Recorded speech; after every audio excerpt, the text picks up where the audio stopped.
All right, I am back with a brand new movie review.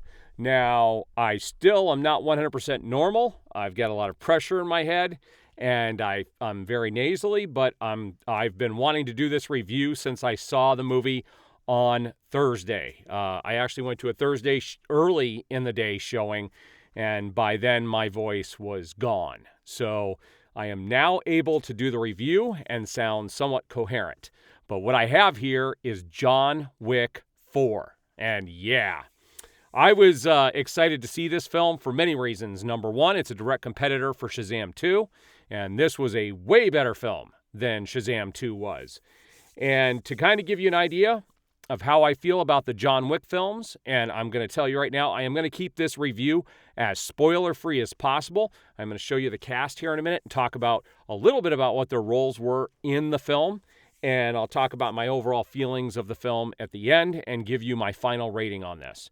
But first of all, I loved the first John Wick movie. And it was a very visceral action film with an actual story and some heart to it. And I thought, I'm a sucker for dogs, first of all. And I absolutely love my dog. In fact, I'll show you guys a picture of my dog here in just a second. Let's get that out of the way first. Okay, I got to show you guys I am a dog lover. So here is my black lab.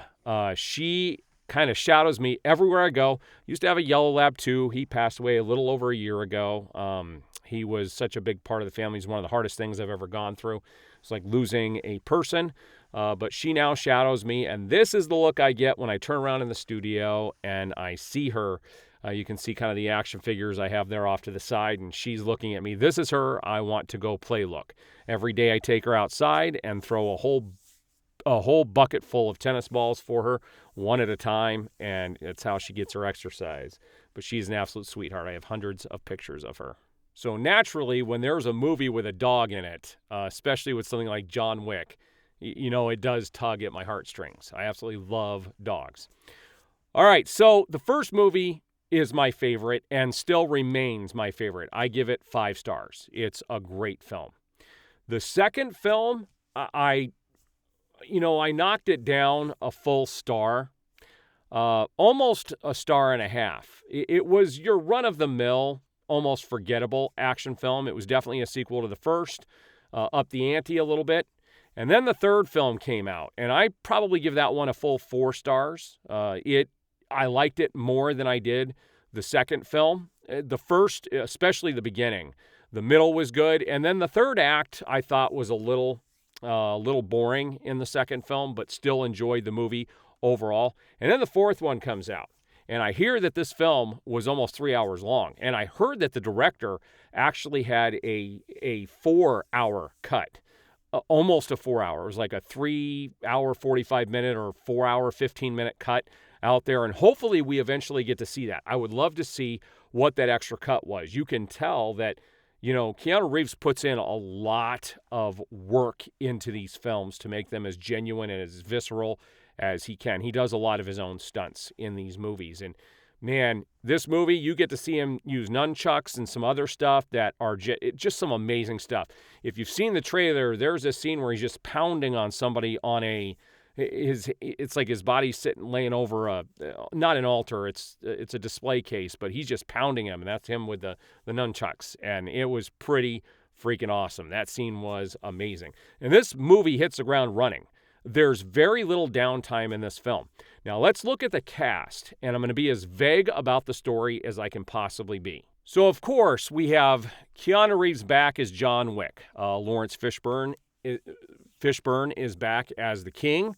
We have George, he's known as the Elder. Lance Reddick is back, and this is his last role. It was very sad, knowing he's not going to be back.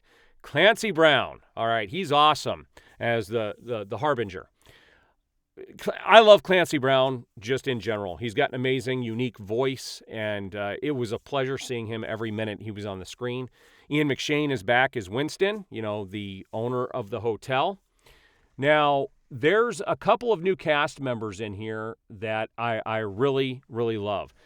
The first is Shamir Anderson as the tracker. Now, this guy has an amazing role in this movie. Now, I'm not going to tell you these stupid ads. I'm not going to tell you who he plays. He's just known as the Tracker, and he is tracking John Wick.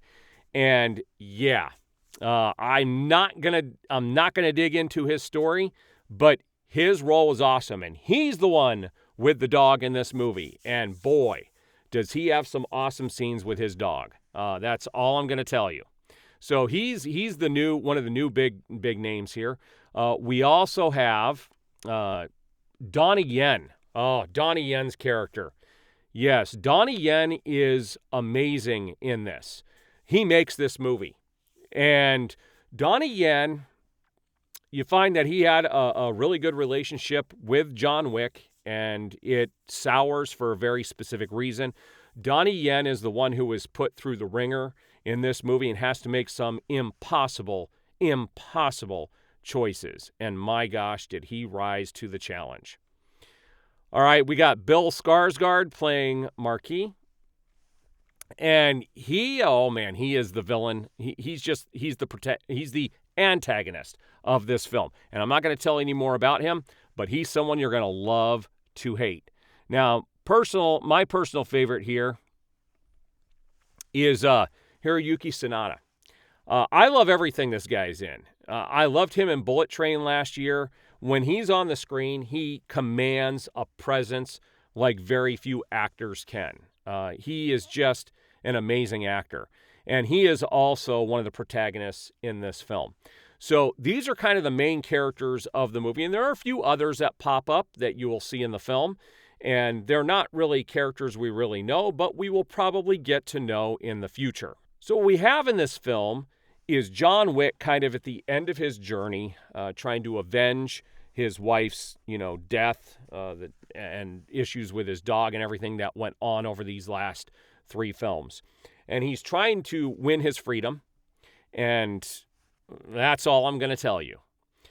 This movie expands on the whole story of John Wick and the hotel and the hierarchy of everything above that specific hotel. And we get a much bigger picture as to what's going on. And towards the beginning of the film, you feel like that this is a final film. And I heard they were doing a spin-off on the hotel and some other stuff. And after the beginning, I'm like, what the heck? It looks like this is going to be the end. And by the end, everything gets cleared up and you understand where they're headed with everything. So this is definitely not the end of the John Wick saga. I will tell you that right off. You can go in and enjoy the story and have it unfold without me spoiling anything for you, other than the fact that he used nunchucks. All right, that's it. That's about the only spoiler I'm going to give you.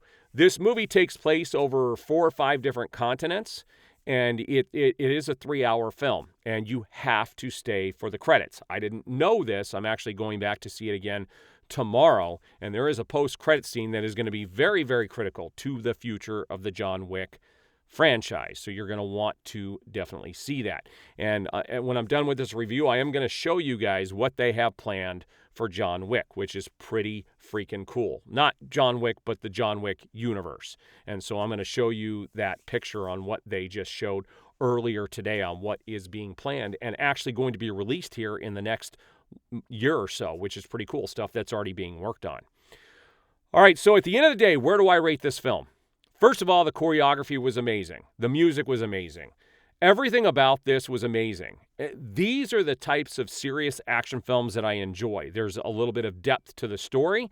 The acting is well done. They all know their roles. You're in a world that is not supernatural, but it's not exactly human either. It's somewhere in between. And that's the way I felt about Zack Snyder's Justice League. And those are the types of movies as an adult that I really latch on to. And I really like this movie. So at the end of the day, I give this movie 4.5 out of 5 stars. It is my second favorite film of the franchise, and it brings it full circle. And so I really appreciated how they finished out this particular storyline. And first of all, it was really well done, and they didn't rush it, and you get to savor every moment of the film. All right, so if you guys have seen it, what did you think? Now, what I'm going to do is I'm going to share my screen here. I'm going to show you what they have planned for John Wick. So this was posted by Vudu, which is my favorite streaming service. It's where I keep all my movies and shows and buy movies and shows from. outside of physical. And they tell us that first of all, there's a John Wick spin-off film called The Ballerina, starring Anna I don't know how you say it. I think it's Anna de Armas. Is set to release in the spring or summer of 2024. So it's going to come out in just about a year. And the spin-off series called The Continental release on Peacock this fall. That I'm excited for as well. So I think we're going to see some of these characters back on the small screen, and I'm very much looking forward to that. So this is going to be pretty freaking awesome. Now, I don't remember her being in the John Wick franchise. I think she was like in the last, I believe she was in the last James Bond movie, but she wasn't, I don't remember her being in John Wick, but she's getting her own series, which I think will be awesome because we did see, part of that world in the last film. So I'm looking forward to what they're going to be doing. So there's my review for John Wick. 4.5 stars. If you haven't seen it, go see it. It's no slouch of a film, and it deserves all the money it's making. It is a franchise best as far as the budget, or not the budget, but the profits go, or the box office in this first weekend. And I will tell you that Shazam tanked and only made $9 million over the weekend. So there's bad things happening with DC right now, and I don't see them coming out of it. But as you can see by movies like John Wick 4, like Top Gun Maverick, that people want these types of movies right now. And the superhero genre is kind of on its way out because they're not doing anything fresh and new with it. And we could have had that, but Warner Brothers pissed it all away. All right. If you guys have seen John Wick, let me know what your thoughts are. I would love to hear what other people think, and I look forward to doing lots of movie reviews coming up this summer. I'm really excited for everything coming up. I'm going to be doing my best to see everything as quick as possible and get my reviews out as quickly as well. I do appreciate the support. We'll see you on the next video.